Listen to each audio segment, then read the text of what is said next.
നാട്ടിലിപ്പോൾ കൊലപാതകങ്ങൾ തുടർക്കഥയാവുകയാണ്.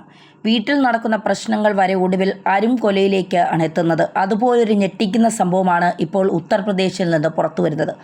അമ്മായിയമ്മയുമായുള്ള രഹസ്യബന്ധത്തെ തുടർന്ന് ഭാര്യയെ അതിക്രൂരമായി കൊലപ്പെടുത്തി ഭർത്താവിനെ പഴയതുപോലെ തന്നോട് സ്നേഹമില്ലെന്ന് മനസ്സിലാക്കിയ ഭാര്യ നിരന്തരം നിരീക്ഷിക്കാൻ തുടങ്ങി. അങ്ങനെ ഒരു ദിവസം കാണാൻ പാടില്ലാത്ത രീതിയിൽ കണ്ടതോടെ എന്നും വീട്ടിൽ തർക്കമുണ്ടാവുകയും ചെയ്തു. ഒരു ദിവസം കലി കയറിയ ഭർത്താവ് തൻ്റെ ഭാര്യയെ അതിക്രൂരമായി കൊലപ്പെടുത്തുകയായിരുന്നു.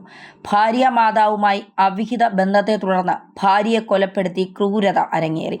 20-കാരിയായ ശിവാനിയാണ് വീട്ടിൽ മരിച്ച നിലയിൽ കണ്ടെത്തിയത്. ശിവാനിയുടെ ഭർത്താവ് പ്രമോദും മാതാവും തമ്മിൽ അവിഹിത ബന്ധമുണ്ടായിരുന്നു. ഇതിൻ്റെ പേരിലുള്ള തർക്കങ്ങളാണ് കൊലയിലേക്ക് നയിച്ചത്. ഉത്തർപ്രദേശിലെ ഖാസ്ഗഞ്ച് ജില്ലയിലാണ് ദാരുണ സംഭവമുണ്ടായത്. കഴിഞ്ഞയാഴ്ചയാണ് സിദ്ധാപുര ഗ്രാമത്തിലെ വീടിനുള്ളിൽ 20-കാരിയായ ശിവാനി മരിച്ച നിലയിൽ കണ്ടെത്തിയത്. ഇതിന് പിന്നാലെയാണ് ശിവാനിയുടെ കുടുംബം പ്രമോദിനെതിരെ പരാതിയുമായി എത്തിയത്. 2018 ശിവാനിയും പ്രമോദും തമ്മിലുള്ള വിവാഹം നടന്നത്. അമ്മായിയമ്മയുമായുള്ള ബന്ധത്തിൻ്റെ പേരിൽ പ്രമോദിൻ്റെ വീട്ടിൽ തർക്കങ്ങൾ പതിവായിരുന്നു. ഇതിന് പിന്നാലെയുണ്ടായ സംഘർഷങ്ങളാണ് ശിവാനിക്കെതിരെ ആക്രമണത്തിലെത്തിച്ചത്. മൃതദേഹം കണ്ടെത്തുന്നതിന് 2 ദിവസം മുൻപ് പ്രമോദും ശിവാനിയും തമ്മിൽ വീണ്ടും തർക്കമുണ്ടായി. ഇതിനിടയിലായിരുന്നു കൊലപാതകം. ശിവാനിയുടെ കുടുംബം നൽകിയ പരാതിയുടെ അടിസ്ഥാനത്തിൽ പ്രമോദിനും കുടുംബത്തിനുമെതിരെ പോലീസ് കേസെടുത്തിട്ടുണ്ട്. പ്രമോദ് മുങ്ങിയതോടെയാണ് വിവരം കൊലപാതകത്തിന് ശേഷം പുറത്തുവരുന്നത്. കൊലപാതകത്തിന് ശേഷം പ്രമോദും അമ്മായിയമ്മയും തമ്മിലുള്ള ഫോട്ടോകൾ സമൂഹമാധ്യമങ്ങളിൽ പ്രചരിക്കുന്നുണ്ട്. സംഭവത്തിൽ കൂടുതൽ അന്വേഷണം വേണമെന്നാണ് പോലീസും പറയുന്നത്. ഇതുപോലത്തെ നിരവധി സംഭവങ്ങൾ നമ്മൾ പലപ്പോഴും കേട്ടിട്ടുള്ളതാണ്. ഇത്തരത്തിൽ കുടുംബത്തിലെ പലരുമായി, ഇപ്പോൾ ഭാര്യയുടെ അനിയത്തിയുമായി പലർക്കും ബന്ധമുണ്ടാകും. അത് തിരിച്ചറിയുമ്പോൾ ആ ഭാര്യയായ സ്ത്രീയെ കൊലപ്പെടുത്തി കളയുന്നു. അമ്മായിയമ്മയുമായി പലർക്കും ബന്ധമുണ്ടാകും. അമ്മായി അച്ഛനുമായി മരുമകൾക്കുണ്ടാകുന്ന ബന്ധം പലപ്പോഴും മരണത്തിലേക്കും കൊലപാതകത്തിലുമൊക്കെ കലാശിച്ചിട്ടുണ്ട്. ഇങ്ങനെ ഇപ്പോൾ ഈ സ്നേഹബന്ധങ്ങൾക്കപ്പുറം അവിഹിതങ്ങളുടെ ഒരു വലിയ കാഴ്ചയാണ് നമുക്ക് മുന്നിൽ തുറന്നു കാട്ടപ്പെടുന്നത്. പല കൊലപാതകങ്ങളും അത്തരത്തിൽ കടക്കുന്നു എന്നുള്ളതാണ്. ഇനി അടുത്ത കാലത്ത് ഒരു സൈക്കാട്രിസ്റ്റ് അവരുടെ ഒരു അനുഭവത്തിൻ്റെ വെളിച്ചത്തിൽ, അതായത് അവരുടെ മുന്നിൽ വന്ന ഒരു കേസുമായി ബന്ധപ്പെട്ട് അവർ പറഞ്ഞ കാര്യം വളരെ ചർച്ചയായതാണ്. അതായത് ഒറ്റ മകളാണ്, അച്ഛൻ മരിച്ചുപോയി. അതിനുശേഷം മകളെ വലിയ ലാളിച്ചാണ് ഇവർ വളർത്തിയതിനു ശേഷം വിവാഹം കഴിപ്പിക്കുന്നു. വിവാഹം കഴിച്ചതിന് ശേഷം മരുമകനും വീട്ടിൽ താമസമാക്കുന്നു.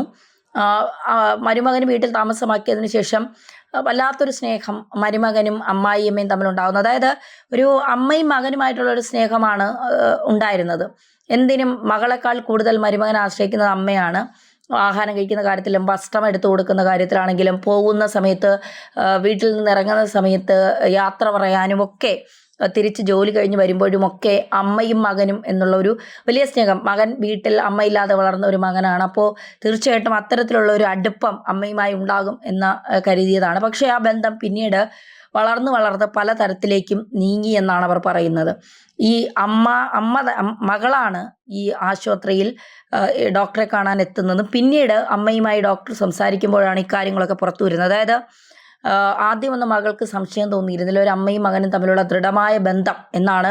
അമ്മായിയമ്മയും മരുമകനും തമ്മിലുള്ള ബന്ധം കണ്ടപ്പോൾ അവർക്ക് മനസ്സിലായത്. പക്ഷെ പിന്നീട് എന്തിനും ഏതിനും അമ്മായിയമ്മയെ തന്നെ ആശ്രയിക്കുന്ന ഒരു ഭർത്താവായി, ഒരു ആളായി അയാൾ മാറുന്നു. അപ്പോൾ ഭാര്യ എന്തെങ്കിലും ചെയ്തു കൊടുത്താൽ, ചായ ഇട്ട് കൊടുത്താൽ, ആഹാരം എടുത്തു കൊടുത്താലൊക്കെ അമ്മ എവിടെ എന്നുള്ളൊരു ചോദ്യത്തിലേക്ക് കാര്യങ്ങൾ വഴിമാറുമ്പോൾ സ്വാഭാവികമായും സ്വന്തം അമ്മയാണെങ്കിൽ പോലും ഭാര്യയ്ക്കൊരു സംശയം തോന്നാൻ ഇടയുണ്ട്. എന്താണ് തൻ്റെ സ്ഥാനത്ത് താൻ ആഹാരം എടുത്തു കൊടുക്കുമ്പോഴും തന്നോട് യാത്ര പറയാതെ നമുക്ക് അമ്മയോട് മാത്രം ഇത്ര കൂടുതൽ അടുപ്പം കാണിക്കുന്നത് എന്തിനാണ് എന്നുള്ളൊരു ചോദ്യം ഉണ്ടാകുന്നു. അതിനുശേഷം ഈ ഭർത്താവിൻ്റെ മൊബൈലിൽ, ഇപ്പോൾ ഭർത്താവ് ജോലിക്ക് പോയി കഴിഞ്ഞാൽ അമ്മയുമായി മാത്രം സംസാരിക്കും, ചാറ്റ് ചെയ്യും. അത്തരത്തിൽ ഭാര്യ വിളിച്ചാൽ തനിക്ക് സംസാരിക്കാൻ സമയമില്ല, ബിസിയാണെന്നൊക്കെ പറഞ്ഞുകൊണ്ട് ഒഴിഞ്ഞു മാറുന്നു. അപ്പോൾ ഒരിക്കൽ യാദൃച്ഛികമായി അമ്മയുടെ ഫോൺ മകൾ കാണാനിടയായി. കണ്ടപ്പോൾ ആ പെൺകുട്ടി ഞെട്ടിപ്പോയി എന്നാണ് പറയുന്നത്. കാരണം തൻ്റെ ഭർത്താവുമായി സെക്സ് ചാറ്റ് വരെ ഈ ഫോണിൽ നടത്തിയിരിക്കുന്നു എന്നുള്ളതാണ്. അപ്പോൾ അത് കണ്ടപ്പോൾ ഉണ്ടാകുന്ന ഒരു മകളുടെ, സ്വന്തം അമ്മ തന്നെ തൻ്റെ ജീവിതം നശിപ്പിച്ചു എന്ന് കേൾക്കുമ്പോൾ ഒരു മകൾക്കുണ്ടാകുന്ന ബുദ്ധിമുട്ടും വേദനയും എത്രമാത്രമാണെന്ന് നമുക്ക് ഊഹിക്കാവുന്നതേ ഉള്ളൂ.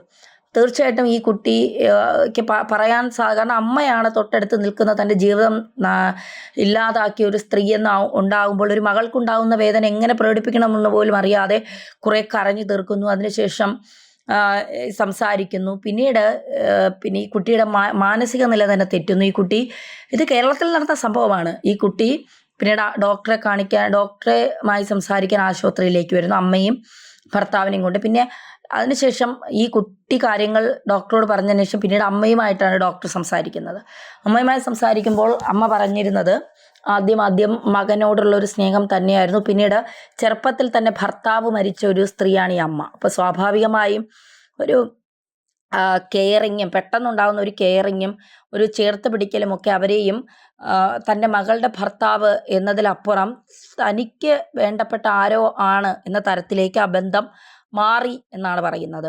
അങ്ങനെ ആദ്യമൊക്കെ അവർ ഇതിലൊരു നിയന്ത്രണമൊക്കെ വെച്ചു. അതായത് അങ്ങനെയല്ല എന്ന് അവരുടെ മൈൻഡിനെ തന്നെ അവർ പറഞ്ഞു ബോധ്യപ്പെടുത്താൻ ശ്രമിച്ചപ്പോഴും മരുമകൻ കൂടുതൽ അവരുമായി അടുക്കുകയാണ് ചെയ്തത്. അപ്പോൾ തീർച്ചയായിട്ടും അങ്ങനെ അവരുടെ കാര്യങ്ങളെല്ലാം ശ്രദ്ധിക്കുന്നു, അവർക്ക് വേണ്ട കാര്യങ്ങളെല്ലാം ചെയ്തു കൊടുക്കുന്നു. അങ്ങനെ പോയി അവർക്കും ഒരാളുണ്ട് എന്നുള്ളൊരു തോന്നൽ അവരിൽ ഉണ്ടാക്കിയെടുക്കുന്നു. അതിന് ആ ചെറുപ്പക്കാരനും അതിൽ ഒരു പരിധിവരെ ആ ചെറുപ്പക്കാരനും പങ്കുണ്ട് എന്നുള്ളത് തന്നെയാണ്. പിന്നീട് അവർ തൻ്റെ മകളുടെ ഭർത്താവാണ് എന്നതുപോലും ഒരു ഘട്ടത്തിൽ അവർ മറന്നു പോകുന്നു എന്നുള്ളതാണ്. അങ്ങനെ മറന്നുപോയിട്ട് ഇവർ തമ്മിൽ ശാരീരികമായ ബന്ധങ്ങൾ ഉണ്ടാകുന്നു, മാനസികമായി ഏറെ അടുക്കുന്നു. അപ്പോൾ ഇത് പിന്നീട് അവർക്ക് തമ്മിൽ വിട്ടുപിരിയാൻ കഴിയാത്തിടത്തോളം ഒരു വല്ലാത്തൊരു ബന്ധത്തിലേക്ക് ഇത് എത്തി നിൽക്കുന്നു എന്നുള്ളതാണ് പറയുന്നത്.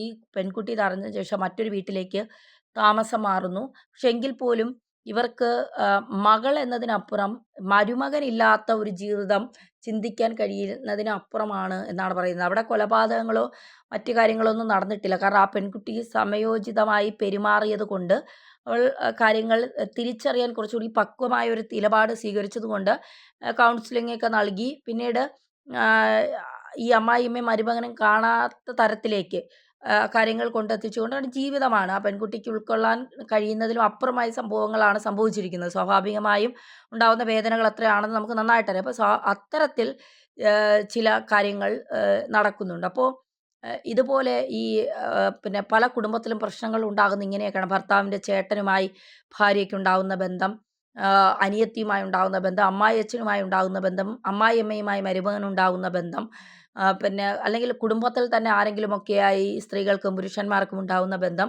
അപ്പോൾ ഇത്തരത്തിൽ പലതും ഒരുപക്ഷെ ചിന്തിക്കാൻ കഴിയുന്നതിനും അപ്പുറമായിരിക്കും. ചോദ്യം ചെയ്യലുകൾ തുടങ്ങുമ്പോഴാണ് അസ്വസ്ഥതകൾ ഉണ്ടാകുന്നത്.